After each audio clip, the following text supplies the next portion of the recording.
So managed to sneak out this lunchtime from work to run around Battersea Park. Boy, is it horrible today. Even the glorious Thames doesn't look so glorious today. Yeah, not too good, if I'm being honest. Cold and wet and gloomy and not very nice. But good job, I've got my Neo Zens on to bring a bit of a smile to my face.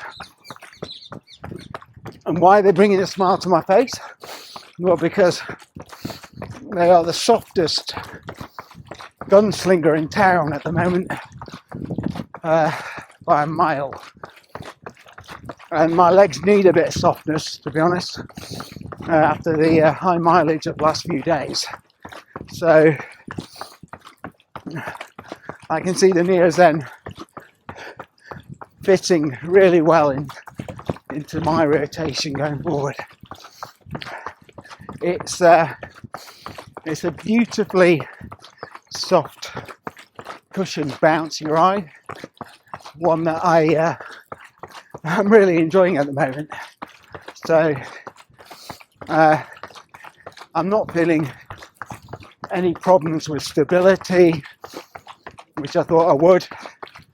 I'm not feeling any issues in terms of it being too soft and my feet sinking into the foam too much, again, which I thought I would.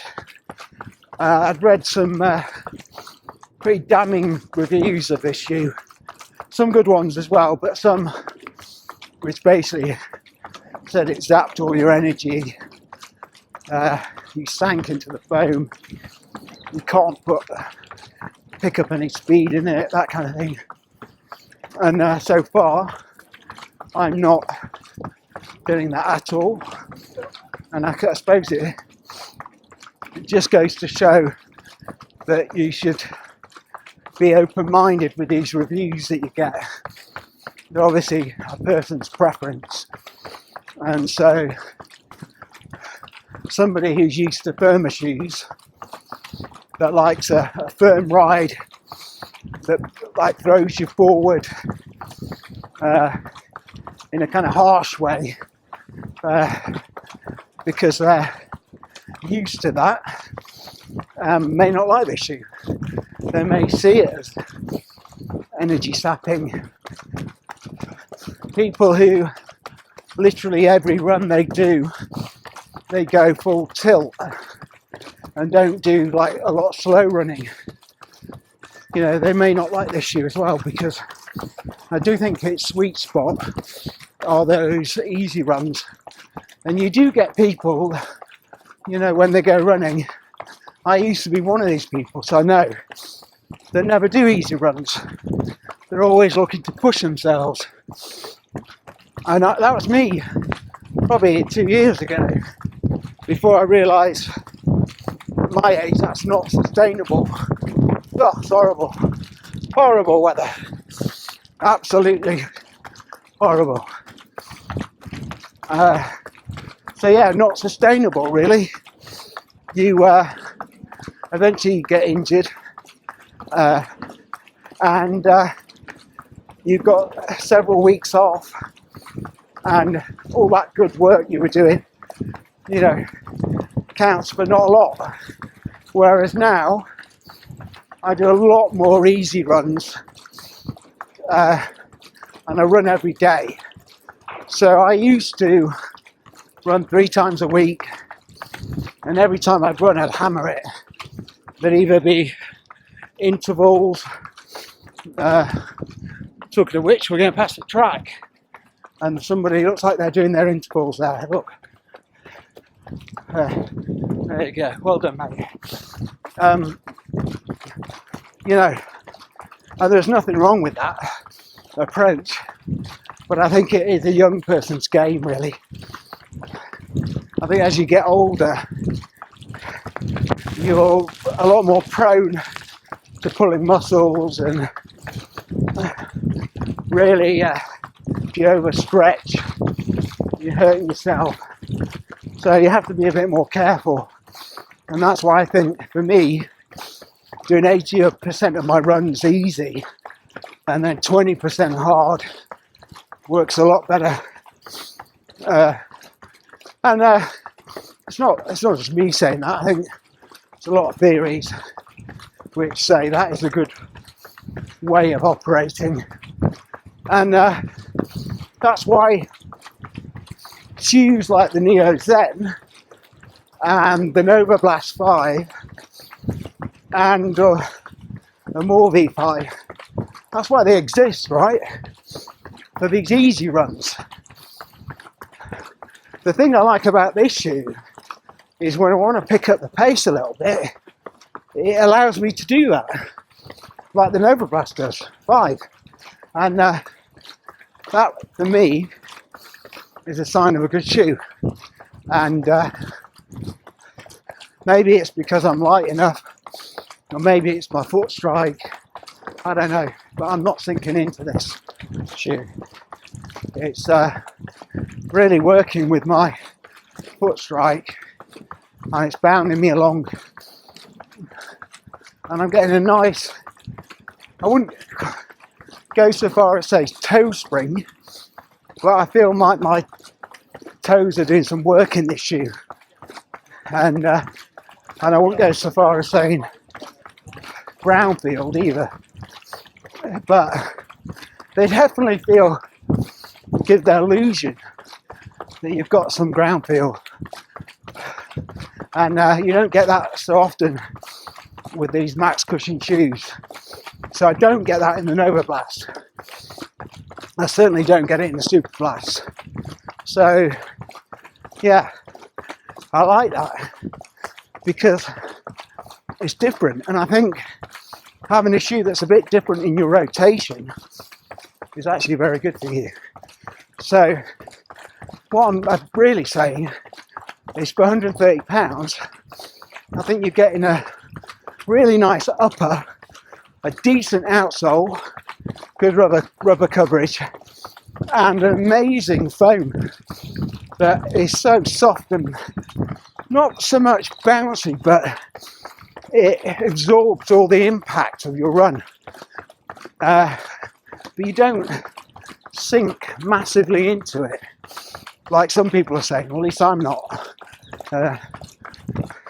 So that's kind of all I want to say today, because it is so grim. Not sure you want to be reminded of this British weather, right? But for all you lot who are running in this kind of weather, oh, you feel that wind now. Good on you. Whether you're marathon training or not, good on you. Proves us that you've got something about you. Keep doing it, keep pushing on. It's only a bit of rain and wind. From where I'm from in Sheffield, originally, I was brought up on that. So this is nothing really. Although I do have to work this afternoon, so I'd rather it wasn't like this, to be honest, but there you go. That's all I want to say before I destroy this camera, and I'll see you soon. Take care, everyone. Good luck with all your training, your running. I keep supporting the channel. I love all the comments. I love the fact you're engaged, which is great. And obviously, put in the comments if there's anything else you'd like me to do. Any comparisons. I will be comparing this with the Nova Blast 5, the More V5, some other shoes. But let me know if there's any other shoe you'd like me to compare it against. Maybe the Neo Vista V1, so you can determine if you need both shoes. Anyway, that's all from me for now. See you later. Bye bye. Just as a little side note, even the ducks look pissed off today, and I don't blame them. Horrendous. Let me know if you're having this shit weather. Absolutely rubbish. Anyway, see you in a bit. Bye bye. Okay, coming to the end of my run. I'd like to say that things have improved, but they haven't. Weather-wise, rubbish. Legs-wise, I'm getting a little bit of a twinge behind the knee in my hamstring. So I definitely reduced the pace a bit around the second lap of Battersea Park. So yeah, I think it was a good call. I think it'll be fine. I've had this before. It just needs me to get a good night's sleep. Bit of an ice bath tonight, I think. And it should be fine for tomorrow. But do a very easy run tomorrow. It does mean that I'll probably not do a double run today, which is probably sensible anyway with the race coming up at the weekend. So it's not the end of the world. I'm going to get run over. It's a close call. So yeah, gives me a chance to stretch out a bit. Gives you a chance to see these amazing buildings in Chelsea. If you can hear through all this noise. Obviously a lot of traffic around here. But yeah, I mean, you've got to be sensible with your running. You've got to know when it's time to call it a day, literally call it a day, as opposed to doing what your plan tells you to do. And if you're sensible, you'll get through your marathon training block. If you religiously follow a plan, you may have problems. Oh, look at this. What's this? Blue plaque. So, Royal Borough of Kensington and Chelsea, King Henry VIII's Manor House. Can you believe that? It stood here until 1753, when it was demolished after the death of his last occupant, Sir Hans Sloane, hence Sloane Square, I guess. Number 19 to 26, Cheyne Walk were built on its site in 1759 to 65. The old manor house garden still lies beyond the end of this wall. Cheyne Mews and contains some mulberry trees said to have been planted by Queen Elizabeth I. Wow, yeah, that's a bit of a history lesson for you. And I can spot a blue plaque up there. Let's see if you can see it. It's difficult to angle. Hope you see it right at the top of the screen there. Can you see it? Yeah, without mine. There you go. Let me get a zoom in of that and see who that is.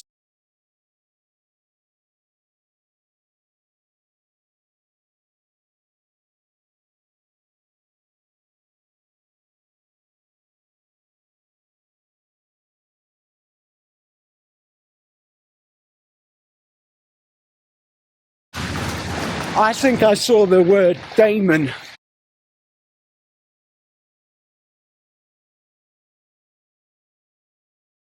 Through this lens. Damon. I don't know Damon who. Not Damon Albarn from Blur. I doubt it's him. It'd be funny if it was though, wouldn't it? And talking of Blur, what a good band they were, by the way. Really good band. Don't know if any of you were Blur fans back in the day, or still are. But yeah, I really like their music, and it was very much a kind of period of my life when I was well into my music. You know, Oasis, Blur, before that Stone Roses, Spiral Carpet, Charlatans, all these indie bands before dance music properly hit town. So that was a northern scene at the time in Manchester, Sheffield, Leeds, all these big cities. We're all pretending we were Noel Gallagher or Liam Gallagher, so, or Tim Burgess, if you know who he is, Charlatans. And it was good music, to be fair. And I caught my oldest daughter listening to Resurrection by Stone Roses just recently, and it made me smile. So good music translates to generation after generation. I don't know, Ed Budd is into music. If you're a fan of his channel, I am as well, but not to his extent, I don't think. And yeah, that's a bit of a history lesson stroke music nostalgia trip for you. And with that, I'm definitely gone. I'll see you later. Bye bye.